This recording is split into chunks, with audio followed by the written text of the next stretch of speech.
Que la paix et la grâce de notre Seigneur Jésus-Christ soient avec chacun de vous ce matin.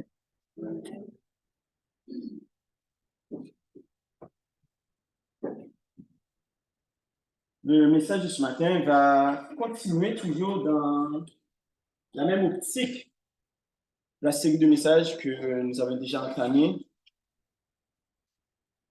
Le rôle pour lequel Dieu nous avait créés, quand nous avons fait nos lectures en Genèse, au début de la création, quand Dieu avait créé l'homme et les attributions que Dieu avait accordées à l'homme. Et cette série de messages que je vais toucher maintenant va toucher un sujet qui est extrêmement important, je dirais même capital. Je dirais de la plus grande importance pour nos sociétés, nos familles, l'Église et l'humanité tout entière. C'est le rôle des pères dans le plan de Dieu.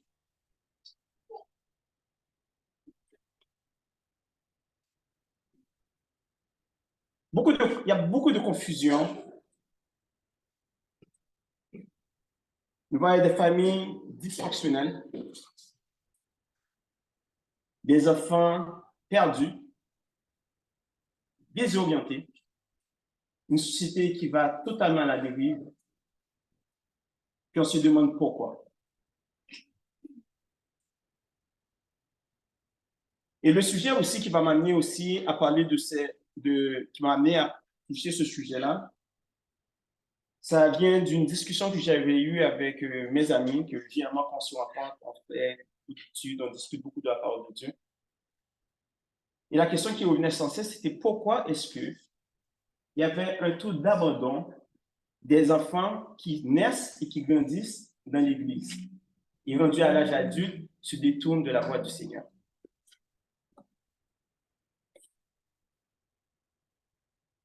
Ça n'est jamais une question de jugement, mais il faut d'abord qu'on trouve la racine du problème. Et moi-même, en étant père de 2 enfants, c'est une question qui m'a beaucoup interpellé. Et je me dis, qu'est-ce qu'on peut faire pour éviter cela à l'avenir? Mais pour cela, d'abord, il faut d'abord comprendre c'est quoi le rôle des pères dans le plan de Dieu. Et si on ne comprend pas ce rôle-là, on a un méchant problème.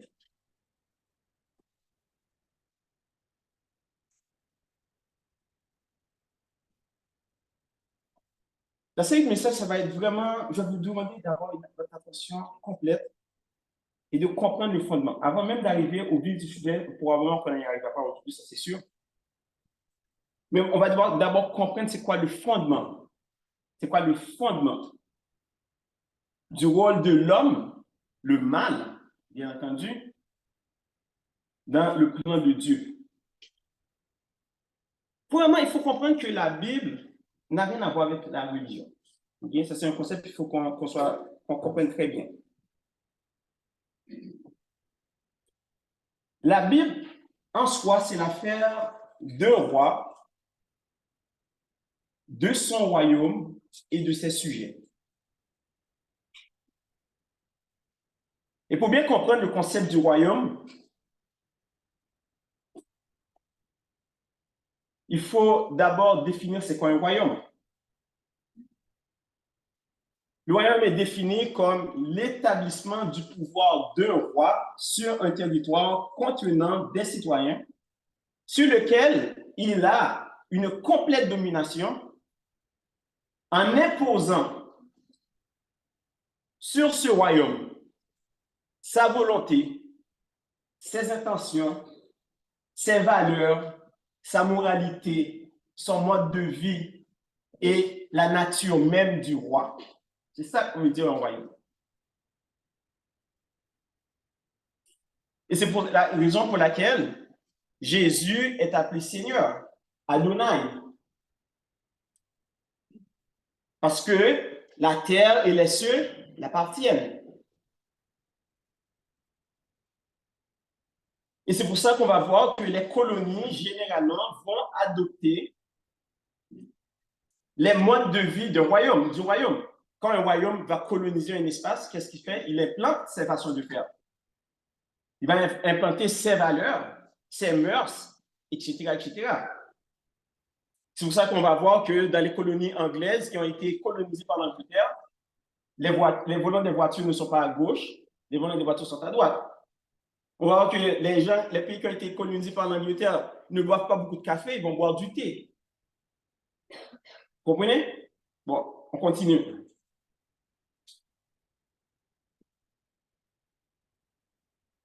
Il faut bien comprendre le plan de Dieu. Quand Dieu avait créé la terre, le plan de Dieu était d'étendre son royaume céleste sur la terre pour que cette dernière soit le reflet de sa demeure éternelle. Donc, dans le plan de Dieu, il n'était pas question de nous amener au ciel un jour. Mais plutôt, c'était d'établir une société céleste sur terre. Et dont l'homme, en le créant, allait avoir le plein dominion. Et c'est pour cela qu'en Genèse, chapitre 2, verset 26, on voit qu'on dit « Faisons l'homme à notre image et à notre ressemblance, et qu'il, ça vient tout de suite, domine sur les poissons de la mer, les oiseaux du ciel, le bétail, etc., etc., etc. » Vous connaissez la suite. Ça, c'est un principe élémentaire qu'il faut vraiment saisir quand nous lisons la Bible. D'où le sens du mot dominion, d'où le mot du sens qui renvoie à un pouvoir royal. Dieu a donné dominion à l'homme. Il a donné un pouvoir royal à l'homme. Il a établi l'homme comme un souverain sur ce royaume dont il venait de créer. Et c'est pour ça qu'on comprend que la raison principale pourquoi Dieu avait créé l'homme, c'est pour dominer sur ce royaume. Donc, la chute de l'homme, ce n'est pas la chute d'un homme qui est tombé du ciel. L'homme n'a jamais été au ciel. Quand je parle de l'homme, je parle de l'homme adamique. La chute de l'homme, c'est la perte de sa prédominance ou sa dominance sur le royaume que Dieu lui avait confié. Et que le diable, bien entendu, lui a ravi par la ruse. C'est très important à retenir. Et c'est pour cela que Jésus, en venant sur la terre, est venu rétablir, est venu restaurer ce que l'homme avait perdu sur terre.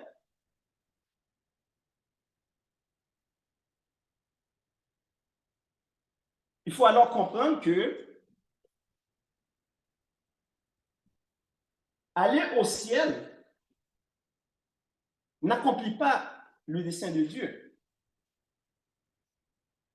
Dominer sur la terre était la volonté de Dieu pour nous, l'humanité. La religion est venue nous préparer par la suite pour quitter la terre vers le royaume céleste, alors que le royaume en lui-même équipe l'homme pour dominer et pour contrôler la terre.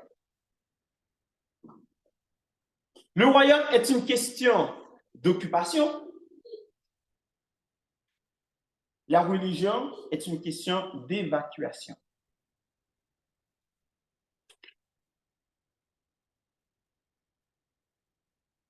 Notre mission sur terre n'est pas d'aller au ciel. Retenez ça.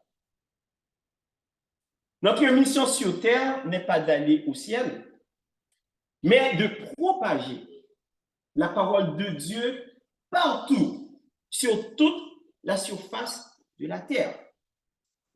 Et c'est pour cela que Jésus, quand il nous a donné la grande commission, il nous a dit, allez partout, le monde, faites quoi? Prêchez la bonne nouvelle.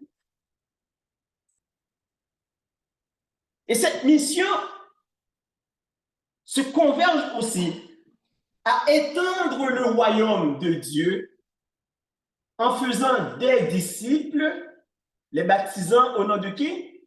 Du Père et du Saint-Esprit.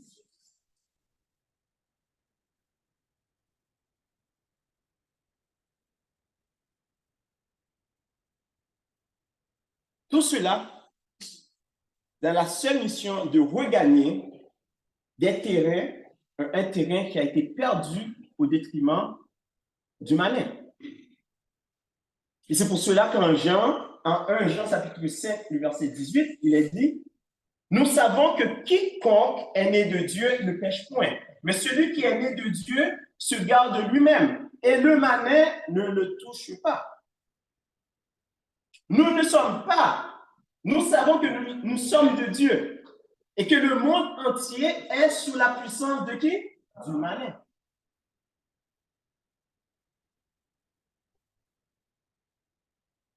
Vous me suivez? On est là? Oui? OK, on évolue pas à pas. Parce que normalement, quand un royaume vient pour coloniser, qu'est-ce qu'il fait? La première chose qu'un royaume fait quand il vient pour coloniser, il va imposer sa langue. On est d'accord? C'est comme ça qu'on s'impose, on impose la langue, on élimine notre langue, on impose sa langue. Parce qu'à travers la langue, on peut identifier les gens. D'accord? Ma femme Sarah, elle, si un Dominicain parle, elle sait qu'elle est Dominicaine par son accent. Elle est capable de dire, elle, lui, est salvadorien. Elle, lui, il est chilien. Lui est espagnol. À travers la langue, l'accent, on peut nous identifier. D'accord? Moi, comme haïtien, je sais que les gens du Nord parlent d'une certaine façon. Je peux dire, ah, ça c'est un Capois. Lui, il vient du Sud.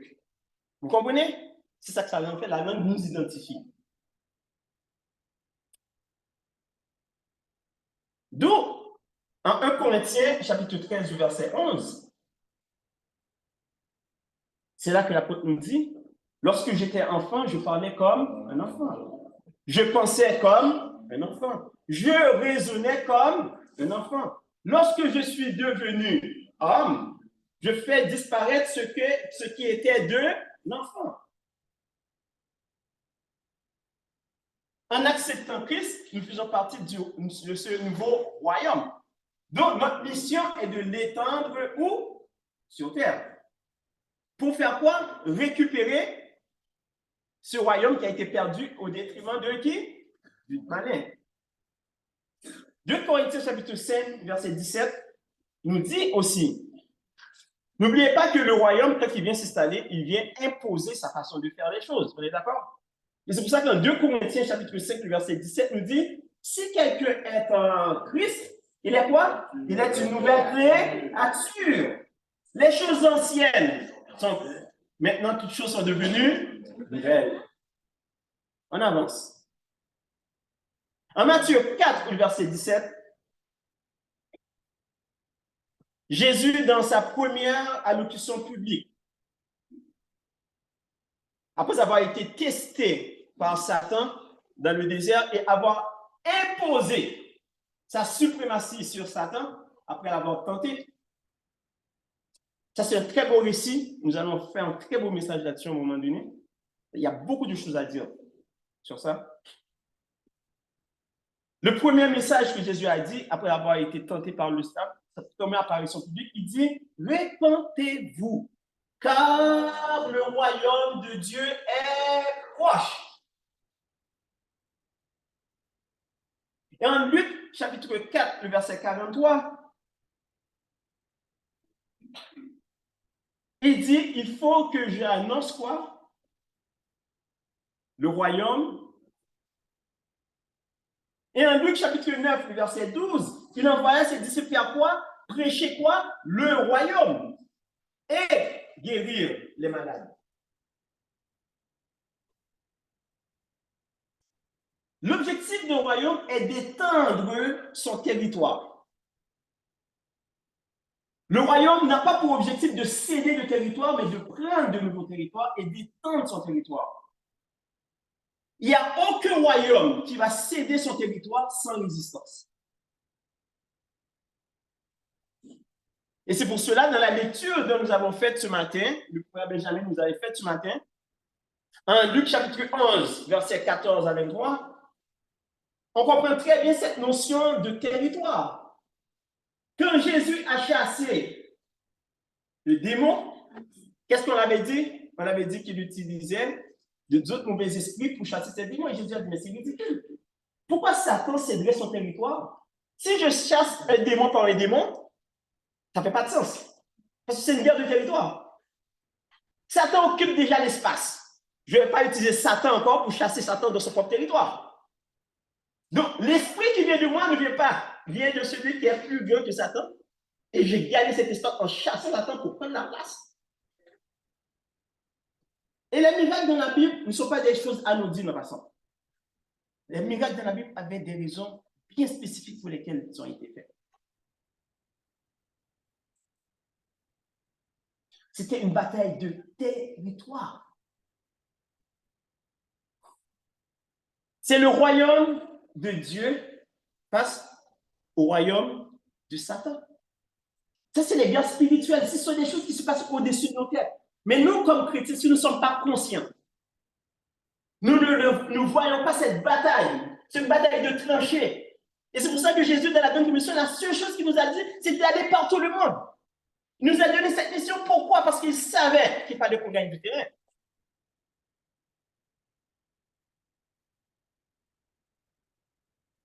N'oubliez jamais ça, notre mission n'a pas été, elle n'est pas d'aller au ciel. Notre mission est de gagner le maximum d'âmes pour Christ. Le ciel, c'est une récompense. Mais ne mélangez pas la mission avec la récompense.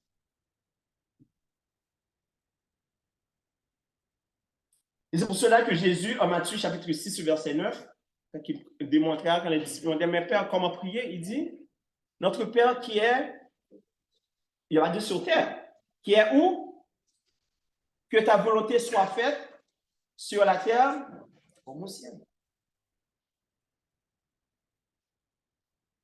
Qu'est-ce qu'il a dit? Que ton royaume vienne. Que ton royaume vienne.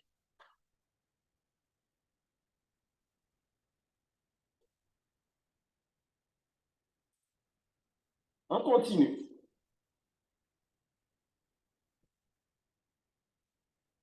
Comme j'avais dit, je répète encore pour que cette notion soit bien retenue, Dieu a créé l'humanité ou l'humain afin de manifester la culture, la moralité, les valeurs de son royaume sur terre. La famille humaine est censée refléter une société céleste sur terre qui implique que l'homme et la femme doivent refléter cette nature céleste que Dieu nous a appelés pour. C'est pour cela qu'il avait dit, faisons l'homme à notre image. C'est pour ça que la Bible nous dit que nous sommes dans ce monde, mais nous ne sommes pas de mort.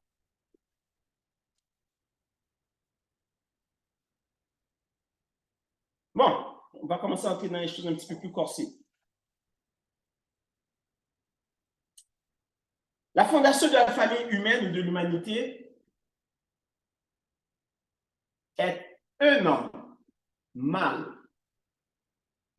La fondation de la famille humaine ou de l'humanité est un homme, j'ai bien dit, pour ne pas dire homme dans le sens générique, mâle.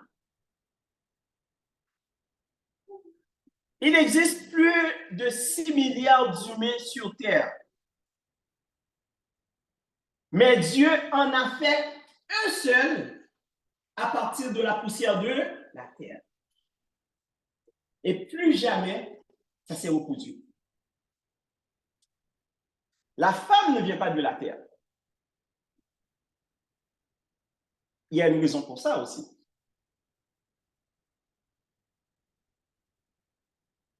Parce que peu importe ce qu'on construit, ça prend une fondation. On est d'accord? Peu importe la structure qu'on établit, ça prend une fondation. Quelles soient les pyramides d'Égypte, quelle soit la plus grosse tour du monde, quelle soit ma maison, quelle soit la vôtre, peu importe ce qu'on construit, ça prend une fondation. Cette assemblée, cette bâtisse est assise sur quoi? Sur une fondation. Vous me suivez? Vous êtes encore? Est-ce que vous avez déjà vu une maison qui a 2 fondations? Moi, je n'ai jamais vu ça. À moins que quelqu'un l'ait déjà vu. Toute maison a une seule fondation. Oh, on continue. Donc, si la réponse est non, donc on est d'accord que l'homme mâle est la fondation choisie et façonnée par qui? Par le Créateur. Parce qu'il n'en a fait un seul. De ce fait, l'homme n'est pas la tête de son foyer. L'homme est la fondation de son foyer.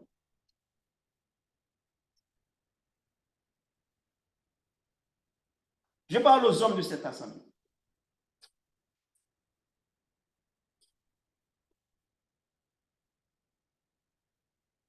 Le poids de votre maison, de votre foyer, repose sur vous. C'est une responsabilité que Dieu vous a confiée. M'a confiée et vous a confiée. À ce que je sache, quand on vient ici ou quand on voyage, quand on va dans des belles bâtisses, moi souvent je vois les gens, on arrive dans une belle place, et les gens prennent des photos, waouh, la place est belle. On prend des photos, waouh. Moi, je suis un passionné d'architecture. Quand je voyage, ma femme, elle voyage pour la nourriture, moi, je voyage pour l'architecture. Okay? Elle est gourmande un petit peu, elle aime manger, elle aime goûter de nouvelles choses. Moi j'adore l'architecture, je suis passionné par l'architecture. Et quand je voyage, la plupart de mes photos sont des bâtisses, des édifices que je connais. Mais je n'ai jamais vu quelqu'un prendre la photo de la fondation.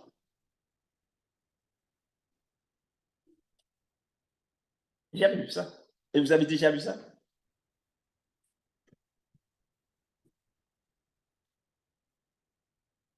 On avance. On avance. Pourtant, la fondation, c'est la partie la plus importante.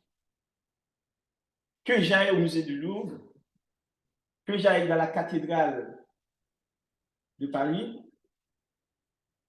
que je vois les pyramides d'Égypte, que je vois les pyramides des Mayas au Guatemala, c'est un chef-d'œuvre architectural, que je vois la citadelle La Ferrière en Haïti, qui est un monument historique extraordinaire,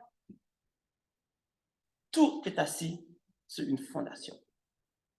Sans fondation, aucun édifice ne tient.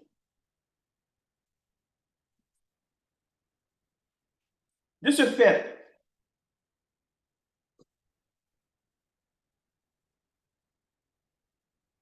un vrai homme ne devrait pas chanter ses mérites pour ce qu'il fait pour sa famille. Un vrai homme ne cherche pas la reconnaissance, ni la validation, ni la valorisation des autres. Un vrai homme travaille et pourvoit aux besoins de sa femme, de ses enfants. Il éduque, il encadre, il supporte, il soutient sa famille parce que c'est sa responsabilité divine.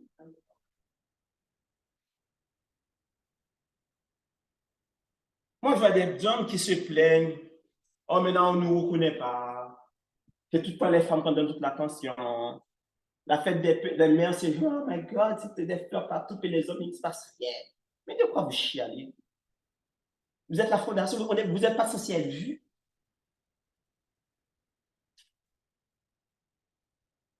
On n'a pas besoin d'attention pour faire ce qui est bien, pour faire ce qui nous incombe comme responsabilité.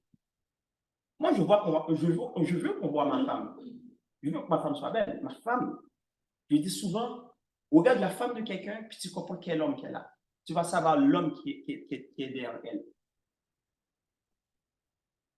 Et la Bible nous dit que la femme est la couronne de l'homme. C'est pas ça? Le peuple nous dit? Ah oui.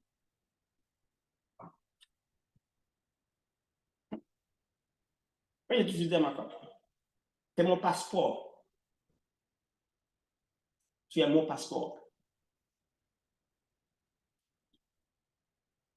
Ma femme, c'est le reflet de l'homme que je suis. Et n'oubliez jamais ça. Donc, on arrête de se plaindre parce qu'on ne nous donne pas assez de reconnaissance. On chiale parce qu'on ne nous donne pas assez d'attention. Taisez-vous et faites votre travail. C'est pour cela que le diable ne s'intéresse pas à nos femmes. Le diable ne s'intéresse pas à nos femmes. Je ne sais pas si vous vous en rendez compte. Mais le diable ne s'intéresse pas à ma femme, elle ne s'intéresse pas à la vôtre, elle ne s'intéresse à aucune femme.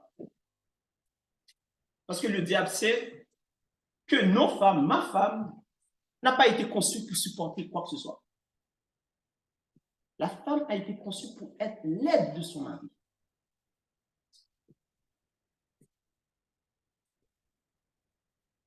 C'est pour cela que dans le projet de Dieu, l'homme mâle est ce qu'il y a de plus important.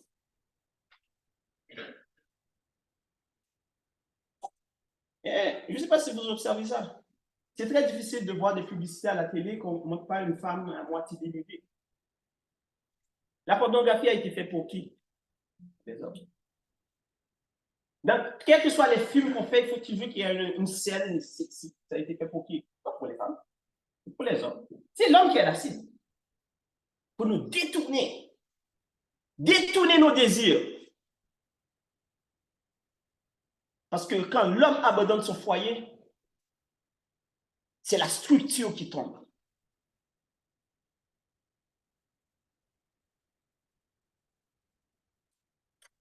On n'a jamais compris ce message quand Dieu a dit « Hommes, aimez vos femmes comme Christ a aimé son Église. Il était prêt à mourir pour elle. » Souvent, les femmes s'indignent parce qu'on dit « mais les femmes doivent être soumises à leur mari. » Mais on n'a rien compris. La grosse responsabilité, là, le plus gros fardeau a été mis sur le dos de l'homme. Aimez vos femmes comme Christ a aimé son Église. Il était prêt à mourir pour elle. On n'a jamais demandé aux femmes à être prêtes à mourir pour leur mari. Donc, la notre responsabilité nous incombe à nous, hommes.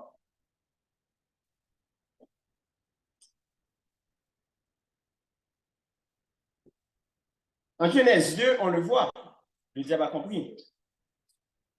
S'il veut détruire la fondation, l'immeuble, il faut absolument qu'il détruise la fondation.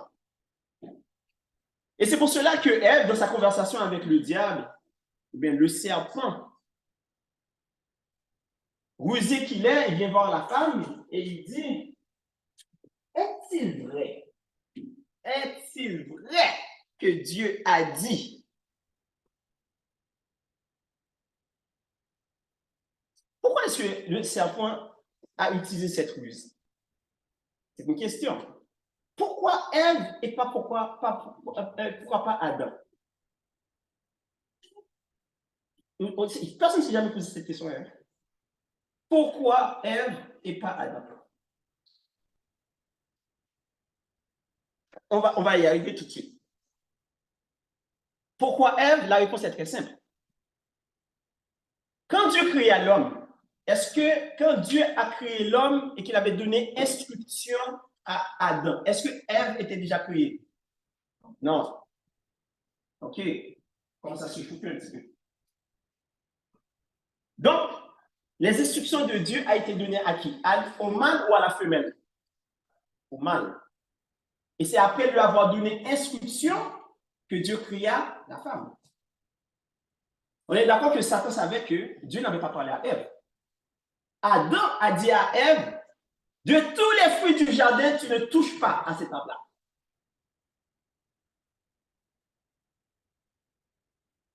On me suit? On est d'accord? OK. Non. Mais comme Dieu a dit à la femme, tu avais dit, tu ne touches pas et tu ne manges pas. Ça, c'est quelque chose qu'on a souvent sous-estimé dans la parole quand on lit le livre de Genèse. Vous savez pourquoi Ève a mangé? Je vais vous dire pourquoi. On lui a dit de ne même pas toucher, de ne pas s'approcher, de ne pas toucher. Ève s'approche, Satan lui parle, et dit, mais le matin que tu mangeras, tes yeux s'ouvriront et tu viendras comme Dieu. Impertinente qu'elle est, elle s'approche, Ève touche à la pomme, au fruit défendu. Elle voit qu'elle n'est pas morte. Elle dit, mais là, il m'avait dit de ne pas toucher. Le jour que j'en touche, je mangerai, je meurs. J'ai touché, je ne suis pas morte. Elle dit, oh, il n'y a rien qui se passe. Elle dit, ben là, probablement qu'elle est en train de bluffer. Elle cueille. Elle voit qu'elle est encore là. Il ne se passe rien. Elle croque. Nada. Elle avale. Nada. Elle dit, ben là, ça passe une scam. Se sentant tellement confiante. Elle apporta à son mari. Et suivez la chronologie dans Genèse. C'est à partir du moment que Adam mangea que leurs yeux s'ouvrirent. Ah! Imaginez-vous si Adam n'avait pas mordu, n'avait pas mangé le fruit défendu, ce qu'est serait notre vie aujourd'hui. Bon, on ne peut pas extrapoler. Il a mangé. Il a été faible. C'est à lui que Dieu avait donné l'instruction. Et c'est pour cela que Dieu s'est adressé à Adam. Et Adam, lui, qu'est-ce qu'il a fait? Dieu n'a pas blâmé Ève. Il a été voir Adam. Puis lui, faible qu'il est, irresponsable qu'il est, il dit, mais là, c'est la femme que tu as mise à mes côtés. C'est à cause d'elle. Il a voulu transférer la responsabilité. Mais Dieu n'avait pas donné les commandements et les instructions à Ève. C'est à Adam qui a donné les instructions. On continue. Il y a beaucoup de choses à dire. On va avancer pas à pas, parce que c'est un long sujet. Et c'est pour cela qu'en Romains chapitre 5, verset 12, il a été dit, c'est pourquoi par un seul homme, le péché est entré dans le monde. Et par le péché, la mort, et qu'ainsi la mort s'est étendue sur tous les hommes, parce que tous ont péché et sont privés de la gloire de Dieu. Le monde est rempli d'hommes, avec de moins en moins d'hommes. Et avec encore moins de pères. Je regardais des statistiques, je voyais des études qui sortaient de là, c'est déprimant. La pauvreté dans les familles nord-américaines n'a rien à voir avec la race, la couleur de la peau, ou du moins le milieu, le moyen économique. La première cause de pauvreté, c'est les foyers qui ont une absence de père. Les enfants qui n'ont pas grandi avec leur père ont plus de chances à devenir dépressifs, désorganisés, violents, problèmes psychologiques, problèmes mentaux.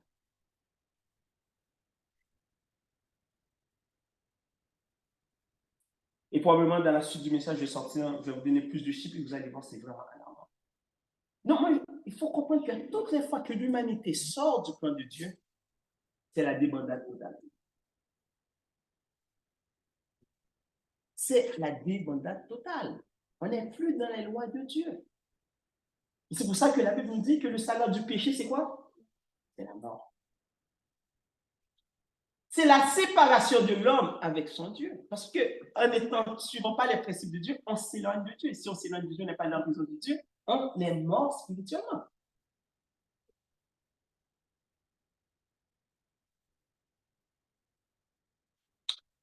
Pour vous les hommes et pour moi, hommes, le plus grand honneur que Dieu nous a fait, c'est en nous donnant le titre de père. Parce que ça, c'est le titre que Dieu lui-même s'est attribué. Dieu ne s'est pas attribué le titre de mère, il s'est attribué le titre de père. Et que veut dire père? En hébreu, c'est Abba, en grec, c'est Pata, qui veut dire source, qui veut dire soutien, qui veut dire fondation. Dieu, en tant que créateur, Dieu est la source de vie. Je vais prendre cette analogie. Vous allez mieux comprendre ce que je veux dire. Vous voyez une tasse et une bouteille d'eau. Je transvide l'eau dans la tasse. Vous êtes d'accord avec moi? On est d'accord que la bouteille, c'est la source. La tasse d'eau devient la ressource. Mais on est d'accord que ce qui est dans la bouteille, c'est la même chose qui est dans la tasse. Vous me suivez? Donc, la ressource, à ce cas, la source. Si la source est contaminée, la ressource est aussi contaminée. Si la source est pure, la ressource est pure. OK. On va conclure là-dessus. Le temps commence à perdre des points. Tout ce qui se trouve dans la source se retrouve aussi dans la ressource. L'homme mâle est la ressource de Dieu.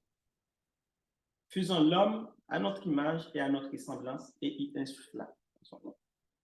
Dieu a créé l'homme pour être le père de la famille humaine. Quand Dieu créa l'homme, c'est à lui qui donnait l'instruction et non pas à la femme, comme je dis tantôt. Il prit l'homme et le plaça dans le jardin d'Éden. Et il donna instruction à l'homme, puis il créa la femme. Et c'est pour ça qu'il endormit l'homme et prit une partie de lui pour créer la femme. Et c'est pour ça que quand Ève est sortie, il a dit, je t'appelle femme parce qu'elle a été prise de l'homme. Mais Dieu a créé un autre homme avec quoi? Avec une chambre. Il a modifié. Il a créé une chambre, un bassin. C'est pas ça?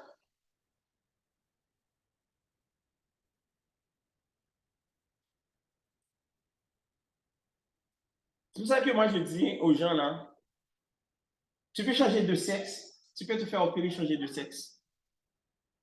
Tu peux faire pousser tes cheveux. Tu peux mettre des faux ongles. Tu peux faire des opérations pour te faire faire des implants mammaires. Tu te peux faire enlever ton pénis. Tu n'as pas de chambre, donc tu es un homme. Aucune loi peut changer ça. Aucune chirurgie peut changer ça. Tu peux changer ton apparence, mais à la fin, tu es un homme.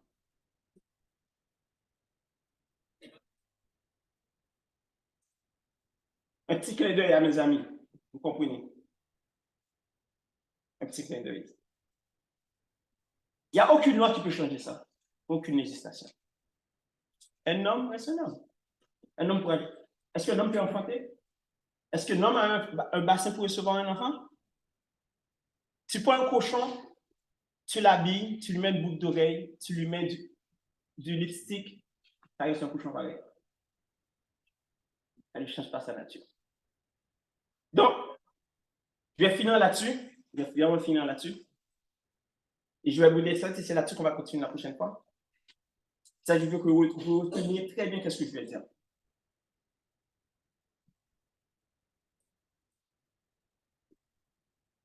L'homme est la source de la femme. L'homme a été prise de... La femme a été prise de qui? De l'homme. Et l'homme vient de qui? De Dieu. Mais pour vous, hommes, aujourd'hui, réfléchissez à ça et nous allons continuer la prochaine fois. Une femme ne cherche pas un amoureux. Une femme ne cherche pas un étalon.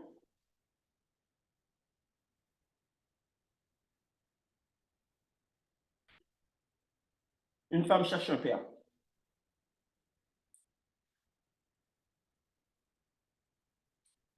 Réfléchissez à ce que je vous dis. On va se quitter là-dessus. Que le Seigneur vous bénisse. N'oubliez jamais, une femme ne cherche pas un amoureux, elle ne cherche pas un étalon, elle cherche un père. Et nous allons développer ça une prochaine fois. Que le Seigneur vous bénisse.